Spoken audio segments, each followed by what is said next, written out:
Alright guys, in this video we're going to talk about functions, and if you have any experience in other languages, you know what a function is. It's a block of code which runs when it's called. Okay, but in Python we don't use parentheses and curly brackets like we do in a lot of other languages, a lot of C syntax languages like JavaScript, Python, Java, C#. What we do is we use indentation and we use colons. Okay, so let me give you an example. So let's say create function, and to define a function we don't do function or anything like that or func, we do def. So define, we're going to define a function called say hello, and instead of doing this we do this with a colon.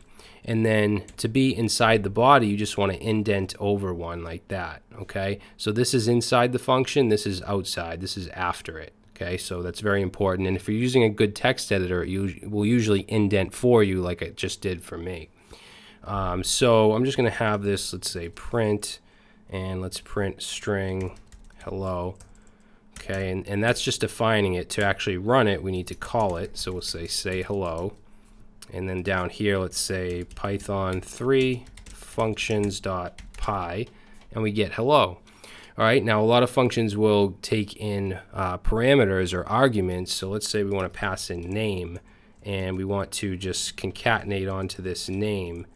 And then down here, I'll pass in, let's say, I don't know, Sam. And if we run this, we get hello, Sam. So what happens if we don't pass anything in and we run this? We get an error that says missing one required positional argument of name. Now, if you want to have a default value, you could easily just add an equal sign here and say Sam. Now, if I run it, even though I didn't pass in a name, it says hello, Sam. And of course, if I pass something in, like let's say Beth, that's going to override the default value, and we get hello, Beth. All right, now remember in the variables file we have these triple quotes here, and we basically just use them as comments here, but these are actually doc strings, and these are used to tell the user what a function does. So usually these will go in the function body, so the first line here, and we'll put triple quotes like that. And then the convention is to start with an uppercase letter and then to end with a period. So we'd say like prints hello and then name, like that. Okay, so you'll see this, and it's just basically a comment. It doesn't parse nothing, it doesn't run or anything. It's just there for the developer to see so that they know what the function does. All right, so that's pretty simple. Usually you're not going to print something out from a function, you're going to return something. So let's say return value. So I'm going to actually define a function called getSum. I'm sure you can guess what this is going to do. It's going to take in two numbers. I'll say num1 and num2. And I'm actually going to define a variable in the function called total, and I'm going to set it to num1 plus num2. And then we would use the return keyword to return whatever the total is. Okay, now I could just say return num1 plus num2, but I'm going to show you why I did this in a second. But first of all, let's say print, because we didn't do a print in the function, so that means we have to do it outside. And we'll say get sum, let's do 4 and 5. Okay, so if we run this, we get 9. Now another thing you could do, and what you usually do in this situation, is define a variable, let's call it numSum, and we'll set it to that function, we'll say 2 and 3, and then we can print numSum with no parentheses. So basically what we've done is we've just taken the return value of the function and assigned it to this variable. So the reason I define this total in here is because I want to show you that if you go outside of the function and we print out that variable, if we do that, we're going to get an error that says total is not defined, because functions have their own scope. Okay, so whatever variables we define in this function, they're not going to be accessible outside of the function. All right, and I mean, I could create another total variable outside, and that's fine. It wouldn't matter. It wouldn't conflict or anything because they're separate scopes. Okay, so that's very important to understand, and it's like that with most languages. All right, so let's create one more simple function.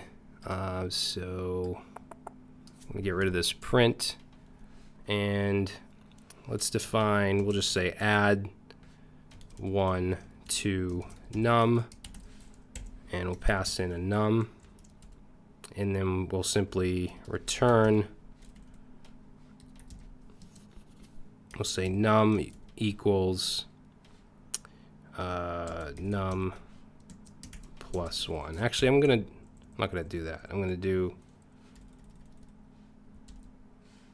and then return num. All right, so it's going to take in a number, and it's going to set this num to whatever's passed in plus 1. But an easier way to do this, a shorter way, would just be to simply do num plus equals 1. That's a shorter way to do it. Okay, and then if I go ahead and let's say we'll define num outside here, and I'll just show you that it's fine to have num in here and outside here. So we'll set that to 5, and then we'll say new num equals add 1 to num, and I'll pass in num, which is equal to 5, and then we'll print that out. Okay, so if I run this, we get 6. Okay, so down here I want to give you an example of what a lambda function is. Okay, so lambda is a small anonymous function. It's a function that can take any number of arguments, but can only have one expression, and they're very similar to one-line JavaScript arrow functions. Okay, and I know I keep referencing JavaScript, but these are very, very similar. If you understand arrow functions, then you're going to understand this pretty easily. So I'm actually going to recreate both of these, this get sum and add 1 to num, in lambda functions. So let's do get sum. We're going to create a variable called get sum, set it to lambda, and then we just want to put the arguments or the parameters. So I'm going to say num1 and num2. And then we put a colon and then the function body. So I'm going to do num1 plus num2. Now notice I didn't do return or anything like that. You don't need a return statement, just like you don't if it's a single expression arrow function in JavaScript. So now I can go down here and I can say print get sum, say 9 and 2. Okay, and we get 11. So it's as easy as that. If I want to do the add 1 to num, I could say equals a lambda, takes in one parameter argument, and then for the body, I'm just going to do num plus 1. Okay, no need to type out return or anything like that. And then let's say add to num, and we'll pass in 10. Actually, let's do something that's going to equal something different than the last one. I'll do 5, run it, and now we get 6. Okay, so those are lambda functions. They're pretty easy as long as they're simple like this, but they can get pretty difficult. All right, so that's it for functions, guys. In the next video, I want to take a look at conditionals.